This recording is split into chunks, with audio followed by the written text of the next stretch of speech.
Já, heyrðu, við á samstöðunum höfum verið svolítið að fjalla Íbúðalánasjóð, fyrst ákvarðanir sem voru teknar 2004 sem höfðu hryllilegar afleiðingar og sem er að lenda í hnakkanum á okkur. En við höfum líka fjallað eignasöluna sem var eftir hrun, að Íbúðalánasjóður leysti til sín mikið af eignum sem hefur tekið á nauðungaruppboðum og með öðrum hætti líka. Og svo var þetta selt út á tiltölulega skömmum tíma á mjög lágu verði. Og það hefur ábyggilega ekki og hefur ekki bætt stöðu Íbúðalánasjóðs. Og sá sem að barðist eiginlega harðast við að fá þessar upplýsingar fram á Alþingi á sínum tíma er hingað kominn, Þorsteinn Sæmundsson. Sæll. Og takk fyrir þína baráttu því ég er nú búin að vera að lesa fyrst og fremst að vinna út úr gögnum sem kom í svari loksins til þín. Já. En ég verð nú að segja að þið komast upp með að láta þið fá þetta í mjög óaðgengilugu formi. Þetta er mikil vinna að vinna út úr þessu. Já, það er rétt. Og þess vegna var það nú á sínu tíma, þegar að svarið loksins barst. Já. Og það tók einhver 3 ár að fá það fram. Og það kom ekki fram fyrir að það varð ljóst að ráðherrann hafi farið í bága við lögum ráðherraábyrgð og lögum þingsköp. Og það var enda kom fram í áliti frá lagaskrifstofu Alþingis að þá var svo blessu gerna skildi og hann sem sagt skilaði gögnunum. Og þá var hann búin að bera fyrir sig í 1,5-2 ár persónuverndarsjónarmiðum sem persónuvernd tók ekki undir og svo framvegis að það er eiginlega, en það er rétt, þetta var mjög ágengilegt og þess vegna svona leitaði ég hófana þegar að þetta svar var komið og fór svona að leita að fjölmiðli sem væri nógu öflugur til þess að geta kannski unnið úr þessu og hefði á að skipa alvöru rannsóknarblaðamönnum sem myndu taka þetta mál lengra. Og ég sendi töluvert af upplýsingum, bæði það sem þarna komið fram og aðrar til Kveiks hjá RÚV. Og mér er ágætlega tekið en áhugin á því að vinna þetta áfram reyndist enginn, því miður. En það breytir ekki því að þú segir óaðgengilegt form. Það er alveg hárrétt. Þetta er Excel-skjal þar sem að eignirnar koma í röð eftir fasteigna. Ég náði bara út PDF-skjali og þurfti að flytja það síðan yfir í Excel, Já, rétt hjá þér, rétt í PDF-skjal, það er rétt. Og það sem eignunum þær eru settar upp í röð eftir fasteignanúmeri. Ég heimtaði líka okay. Ég heimtaði líka að þetta kæmi fram heimilisfangið og svo framvegis og ég bar þá voni brjósti að þeir sem höfðu mist íbúðir í hendur Íbúðalánasjóðs myndu kannski skoða þetta, sjá hvað Íbúðalánasjóður tók íbúðina af þeim á þannig að þau vissu þá hver mismunur væri en málið er það að þetta mál er í raun og veru 2 kaflar. Það er í fyrsta lagi hvernig íbúðina voru teknar af þessu fólki og ég hef verið í sambandi við sumt af þessu fólki og það hefur sýnt mér mikla biðlund sem ég er mjög þakkláttur fyrir og við höfum farið yfir þeirra sögur og þetta góða fólk hefur treyst mér fyrir sínum sögum sem eru alveg skelfilegar, bara svo maður segja það reynd. Hvernig íbúðina voru teknar þá? Já. Eða hver staða fólksins er eftir að það misti húsnæði? Bæði og, því að það höfðu eiginlega flestir sögur. Þetta er fjölskyldur sem að liggja oft í fjárhagslega veikt ennþá eftir hrunið. Hrunið er ekki búið hjá þúsundu fjölskylda. Það er þannig að ég held að séu 3 ár síðan eða 2 ár síðan að við vorum í umræðum á Alþingi og fjármálaráðherra, Bjarni Benediktsson, sagði í umræðunni, ég skil ekki þessa reiði, sagði hann. Og ég hugsaði með mér, ég fór nú reyndar ekki í neitt debatt við annút af þessu, en ef þú ert maður eða kona á miðjum aldri eða rétt yfir, þú ert nýbúin að tapa eða fyrir svona á síðustu 10 árum, þá ertu búin að tapa öllu sem þú hafðir önglað saman á fyrirparti ævinnar og þú sérð fram á það að þú kemst aldrei inn í þína eigin íbúð aftur. Verður reið eða reiður? Já. Er það skiljanlegt? Já. Og ég hef reyndar eins og þú kannski veist verið að vinna fleiri málum sem tengjast eftirkostur hrunsins. Þar á meðal Lindarhvol, þar sem sama leyndin hvílir yfir, það málir í fullum gangi núna. Ég spurðist fyrir sölu íbúða Söru á Varnarsvæði sem að voru reyndar, Já, sem voru reynda fjármagnaðar með lánum frá Íbúðalánasjóði, eins og fleiri íbúðir sem að voru seldar í gegnum íbúðir sem að Íbúðalánasjóður átti sjálfur, og það var alltaf sama mantran, að menn ætluðu að fara í óhagnaða drifna starfsemi, en síðan bara uppgötuðu menn allt í einu, jú, þá var milljandi gróða af þessu, þannig þeir skiluðu peningunum.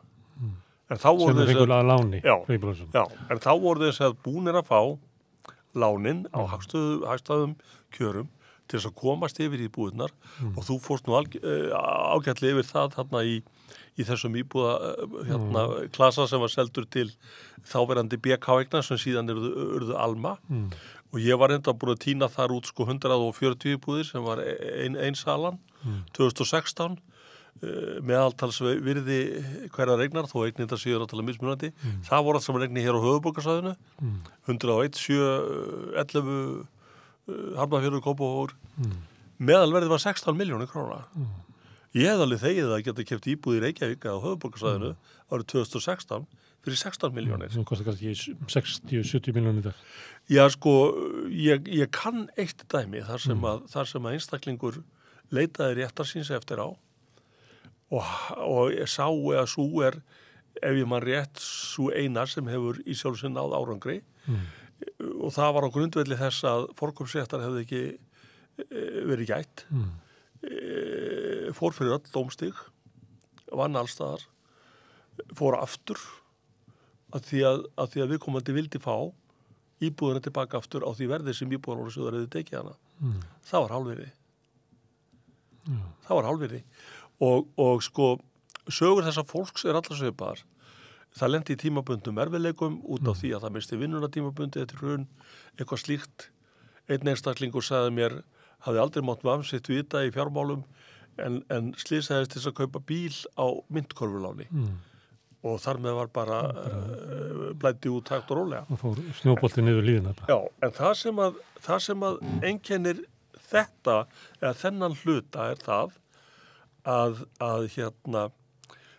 þarna fólk gjörsamlega berskjaldað, það búið að semja lengingu, það búið að semja frystingu sem að yfirleitt var ekki til staðar eða ekki hægt að gera. Það ráðist inn á heimili þessa fólks, það kom einhverju 3 lögfræðingar og einn maður frá sýslumanni og fólk náttúrulega í losti. Og ríkisstofnun tekur eignuna að. Ríkisstofnun gerir það og það er ekki eins og það hafi verið eitthvað sem að sárvantaði peningin bara í hverju. Nei, og það er ekki eins og þarna hafi verið einhver eigum að segja ómerkilegu kaupaheiðin, þetta er stofnun og það er eitt þáttur í þessum máli á sínu tíma, það er að segja hvernig salan fór fram sem var sendur efnahagsbrotadeild lögreglu. Það er svo salan á eignunum út úr Íbúðalánasjóði. Já. Og það var, sem sagt, í fyrsta lagi var send melding til þáverandi forstjóra sjóðsins að þarna gæti verið maðkur í misunni og honum ráðlagt að senda til efnahagsbrotadeildar sem hann gerði ekki. Þannig að sá eða sú sem að flautaði sendi til efnahagsbrotadeildar sem felldi málið að vísu niður. En eins og ég segi að þarna var alltaf komið þannig að það kom einhverju 2 eða 3 lögfræðingar pluss fulltrúi sýslumanns, síðan kostuðu lögfræðingarnir að milli sín einhverjum tölum, þangað til ásættanlegri tölu var náð og eignin slegin. Í einu tilfellinu... Kári Hólma var eiginlega rísisveitna rétt áðan þegar var að tala mannréttinda á húsnæðismarkaði, hvað aðfararlögin sem eru til þess að venda eignaréttin, hvað þau eru það er eiginlega ekki hægt að vera með neina varnir á móti þessu. Þannig að þú verður bara fyrir þessu og það allt er náttúrulega að missa húsið. Já. Og einu tilfelli segir mann eftir, þá var þetta þannig að það mættu 3 jakkaklæddir menn og ung stúlka. Einn af jakkaklæddu mönnunum var fasteignasali, hinni 2 voru lögfræðingar, og svo var þetta fulltrúi sýslumanns. Og það fór fram þessi talnaleikur. Endan var íbúðin slegin, ungu stúlkunni sem var 18 ára, var hann á dyrapallinum, sem var notabenni dóttir fasteignassalans, sem hafði líka verið að sjá söluna á fasteignirni fyrir Íbúðalánasjóð. Þannig að sko þessi þáttur Þú veit margar svona sögur. Allt og margar því miður. Það hefur verið bara eins og eitthvað fyllir í. Sko, já, og gáða að þetta góða fólk sem ég tala við, þetta er engin óregla. Það er ekkert það að ræða menn hafi verið að spenna bógan upp í einhverjar 200 fermetra eða eitthvað venjulegt fólk. meira. Það er bara venjulegt fólk, hardulegt fólk. Lendi hann okkur til að skuldunar hækkuðu eða misti vinnuna, var vinguðu tekjunar, gátt ekki staði við það sem við reiknum með áður, enga hjálp að fá, eignir tekin á rakvirði af þeim og síðan er það selt baktir að megin einhverjum bröskurum og sem hafa síðan sem sagt sko leikt þessu sama fólki á svívirlega hári leigu. Rétt og annað hitt líka eins og þú hefur bent réttilega á og ég hef reynd að tala við hann Guðmund formannlegandi samtakana að hafa einhvern tíma verið fákeppnismarkaður á leigumarkað á Íslandi, þá er hann núna. Það var búin til þannig. Akkurat. Og síðan eins og, þú veist, heimavalladæmið, þar sem voru til heimavellir frá einum upp í 17 eða 18 eða hvað þetta var og eru núna komnir í eigu Normanna, búið að selja stærstan hluta fasteignum í leigumarkaði í ótlegu á Íslandi til útlanda og maður hugsaði með sér, ef þú ert leigjandi í dag og þú þarft einhvern veginn að ná réttið þínum, hvað er líklegt að þú eigir mikla möguleika á því að fara í alþjóðlegt fyrirtæki sem á notabenni einhverja 13 eða 1400 íbúðir bara hér, nærðu fram einhverjum réttindabótum. Ég held að það stein, eins og þú er búin að vera að lýsa hvernig ástandið er í Íslandi, að margt almúa fólk á Íslandi hugsa það þú kannski skömminni skára að eiga við þetta norska fyrirtæki. Því að reynslan af Íbúðalánasjóði og íslenska kerfinu er bara svo slæm.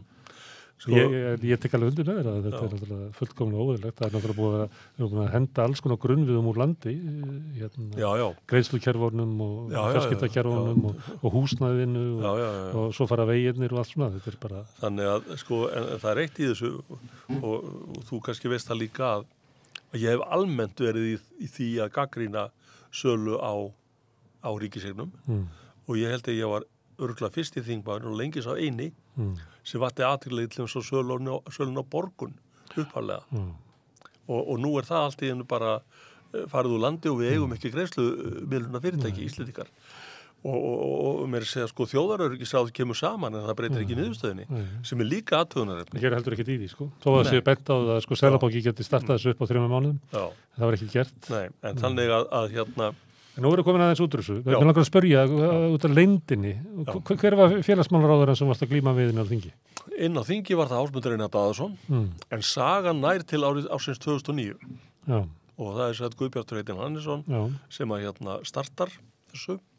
Og það er svona, en þungin í þessum sölum er svona frá 2012 til svona 2017. Já, tímabili Eygló Harðardóttur í ráðuneytinu. Til dæmis og reynda Þorsteinn Víglundsson í blálögin. Ég tók þetta saman og byrti á samstöðin í dag að 75% eða 77% af upphæðinni fer út, sko framreiknari, þannig að það er samanburðaræf, fer út 2013-2016. Já. Þannig að það eru líka stóru pakkanir og þar er mest. Svo eru þetta nær eins og þú ert að segja, nær alveg frá vinstristjórninni í gegnum ríkisstjórn Sigmundar og Bjarna, í gegnum ríkisstjórn Bjarna, inn í ríkisstjórn Katrínar. Já. Og sko annað í þessu, að það er þetta... Hvað er fólk að venda? Nú er þetta fólk sem að, ég meina, hvað er akkur Ég veit það ekki alveg, sko. Ég hef reyndar... Akkurat Ásmundur Einar ekki að vilja segja frá ykkur sem gerðist fyrir 5 árum, 6 árum, 7 árum. Ég er að reyna að grafast fyrir það. og það er reyndar eitt í því að ég hef núna, sem sagt, sko, vegna þess að ríkisskattstjóri, allt sem ég hef birt sem sagt, kaupendur, er bara beint af vef skattsins. Og nú er allt í einu komið upp þetta raunverulegir eigendur og svo framvegis og það vakti sko að því ég fór í þetta sjálfur að því ég á búin að vera að bíða til blaðamannum að gera þetta að til dæmis eigendasamsetningin í BK-eignum 2016 þegar þeir kaupa þennan pakka sem þú varst að vekja athygli á hann er svo furðulegur að ég sko hef náttúrulega ekki verið í kapítali eða verið að leiða viðskiptamenn saman en þennan kúnnahóp skil ég ekki. Meinar þú að það er svo erfitt að finna út hverju áhættar Já, sko, og ég líka bara að tala hann er svo divers sko, það er hann ef við maður sletta að það er reyndar 20% eignaraðild sem er í Karabæk-kafinu og ég beindi því til skattrannsóknarstjóra en ég hafði ekki nafnið Ég reyndi að krafsa það upp og eitt í þetta alltaf til þess að ná því fram. Ég náði því ekki. En skattrannsóknarstjóri tók við upplýsingunum. Hvað hann gerir við er mér hulið og verður alltaf. Þarna voru líka eins og ég hef sagt áður einhverjir 2 menn sem var ráku bílalegu í Keflavík, 2 bræður, annar búsettur í Noregi, hinn til skamstíma barnaskólastjóri í Reykjavík, fólk í Luxemburg, Ármann Þorvaldsson, 2 samverkamenn Björgús Thors og fyrirtæki þeirra áttu að heim með bóðurskutt, alveg eins og Novator, kannski þetta allt tilvíðun, og svo Baldur Guðlaugsson. Og mér fannst þetta bara svo skrítin hópur og ég var ekkert að leggja út af þessu, það er ekkert ólöglegt að kaupa eignir. Þú myndir aldrei ná þessum hópi saman nema þeir væru við einhverju lind þar sem ætluðu allir að græða rosalega. Já, ég myndi nú ekki halda að menn hafi gert þetta bara sér til dægrastýttingar, sko. En sko, og ég birti í grein fyrir 2 rúmum núna, þar sem ég bara leiddi þessu nöfn fram. Þetta eru þessu við kaupa þennan pakka og viðbröðin eru þau engin. Ég held að blaðamenn myndu kannski svona finna einhverja lykt og fara að skoða af hverju, hvers vegna, engin. Það er eins til dæmis eins og með Heimavelli sem voru eins og ég segja á tímabili Heimavelli rétt upp í 17. Ég hef líkt þessu við það sem að maður sá í kúrikamyndum í gamla daga, þar sem að menn bundu sko hríslur við hérna stertin á eða taglið á hestunum til þess að draga sko yfir fótsporin þegar þeir fóru áfram. Og þetta að sem sagt breyta í sífellum nöfn eins og BK Alma og núna Alma er búin að gera og nú er eins og ég segi Alma náttúrulega það er búið að selja hann í nýja eigu og það er ekkert ólöglegt í það. Það er bara hér eigna fólk sem er búin að kaupa það eins og það var.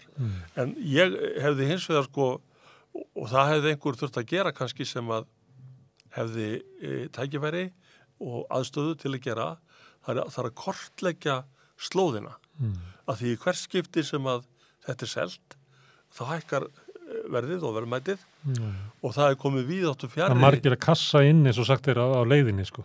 Mjög, alveg greinilega. Og þessi peningar sem urðu til þarna voru náttúrulega til í verðmætunum sem var teknir af fólkinu en fólki sem að hagnaðist á því annars vegar með því að bíða eftir að fasteigna verði hækkaði eða þá að pakka svo saman í leigufélög sem voru seld á hærri verði. Það er búið að taka út sko tugi og milljarða ár eftir ár út úr þessu svo ofan á það að þetta leiddi náttúrulega hækkun á húsaleigu á Íslandi.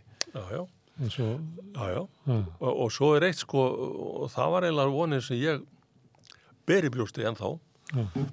Sko ég vil að þessi hópur að því það hefur komið fram í nýlegri könnun sem að þú hefur kynnt þér og reynda rannsókn akademískri að nú er sem sagt þeir sem búi í leiguhúsna á Íslandi þeir eru orðnir sko töluvert eldri að meðaltali heldur en þeir voru. Það er út af því að þessi hópur er komin að inn. Hópurinn sem var kannski 30 til 55 ára þegar þessir atburðir áttu sér stað og á ekki möguleika á því að komast aftur inn í sitt eigið húsnæði. Og þetta mun elda fólkið þegar það kemur yfir á eftirlaun. Því að það skiptir feiknarlegu máli eða út af eftirlaunum og þetta að leigja. Rétt. Það er bara, skiptir undir það fólk. Það skiptir verulegu máli og það er þetta sem ég hef verið að velta fyrir mig líka að það verði sko eitthvað réttlæti fyrir þennan hóp. Og eins og ég var að segja núna örfá á sögur af þessum uppboðsmálum. Sko ef það er þannig að uppboðin á sínum tíma hafi verið einhvern veginn eins og þau áttu ekki að vera lögum samkvæmt og menn hafi byggt sig undir þetta þegar voru sem maður segir ofurliði bornir eða fólk var ofurliði borið að þá hefur veltið fyrir mér sko á þetta fólk eitthvað bótarétt á hendur ríkinu vegna þess að þarna var jú ríkistofnun sem fór svona fram. Þannig að það er svona það sem að þurfum við ekki bara að ná fólkinu saman og búa til félag fórnarlamba hrunsins? Já, ég sko boðaði fund í júlí 2021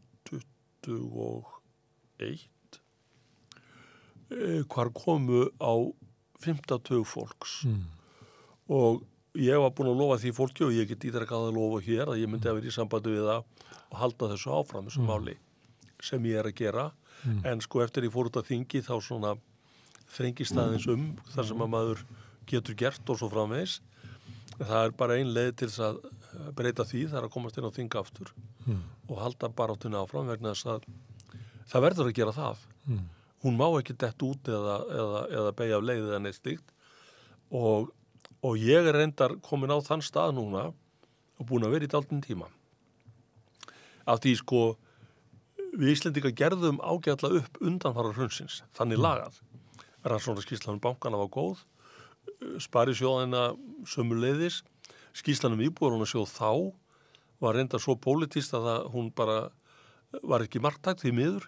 Skýrslan sjálf eða móttökurnar? Skýrslan sjálf. Já. Og ef menn hefðu kannski temprað sig aðeins þar að segja skýrslu höfundar og verið ekki sko að beina spjótum sínum að einhverjum einstaklingum sem voru að vinna hjá íbúðalánasjóði en hefðu svona kannski hort aðeins á og það til dæmis eitt sko að því þú varst að tala 2004 málið að þar ágætum maður sem heitir Hallur Magnússon sem kann þá sögu algjörlega út og inn og var að vinna á þessu tíma og það voru fjölmörg tækifæri sem að buðust þá og setna til þess að minnka skaðan og eða koma með einhverjum hætti í vegferðina sem menn gerðu ekki en þetta aftur á móti að selja þessar íbúðir þarna fyrir 74 milljarða á þessum 10 árum og ef maður gefur sér það að verðirnar, sko íbúðirnar hafi verið seldar á 30% undirverði áfram sem ég held að ekki sé rétt, þetta sé meira að þá það kannski sko 30 sem þá fer verðmætið upp undir 100 milljarða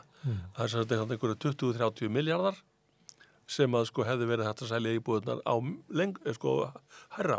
Svo hækka og það hækka mjög hratt sko eiginlega ávinningurinn segjum að kannski þetta sé svona 2014-15 sem að veri svona miðárið að hækkurinn á húsnæði kemur til dæla fljótt eftir það. Þannig að þeir sem að fengu húsnæðið að það tvöfaldaðist í höndunum á þeim bara á kannski 3-4 árum. Mjög skömmum tíma.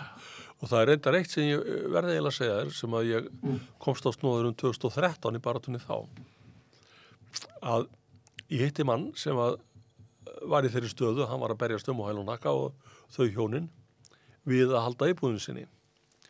Og þetta var maður þá sem var komið nálægt starfslokaaldri og þau hjónin höfðu í gegnum sinn æviferil komið sér líka upp afdreipi á Spáni. Og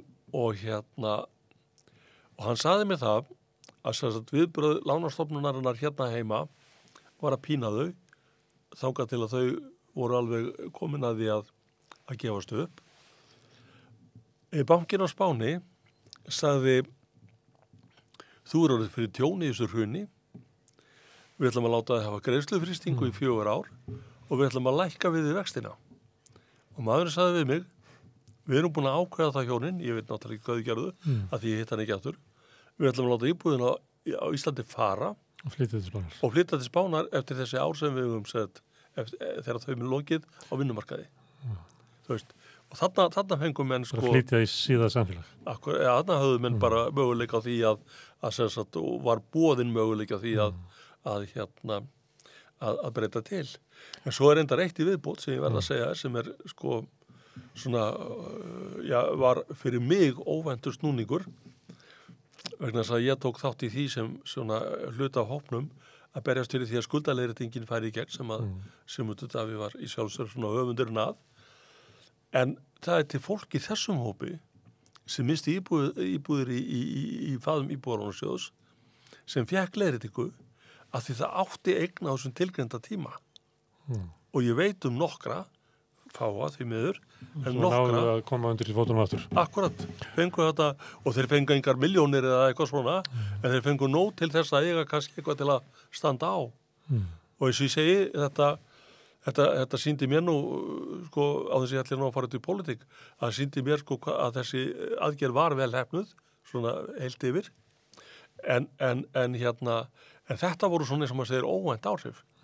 og því miður og beindist ekki að þessum hópi sem að kannski það sem var fyrir mesta áfallin í hruninu Já, sú aðgerð var náttúrulega almenn og þú þáttir að átt íbúð og svo framvegis og jú, það var þarna fólk sem hafði átt stórar eignir og skuldaði mikið sem fekk mikið tilbaka ég man nú ekki alveg upp úr svarinu en Katrína hvort að það voru einhver 20% af hópnum en mér fannst aldrei að hinn 80% ætti að líða fyrir það Nei.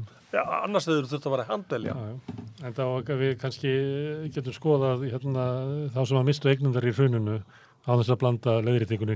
Þetta er ekki sambærilegt mál. Já, eins og ég segi, ég var bara að tala um þessi auka áhrif sem hún hafði, sko.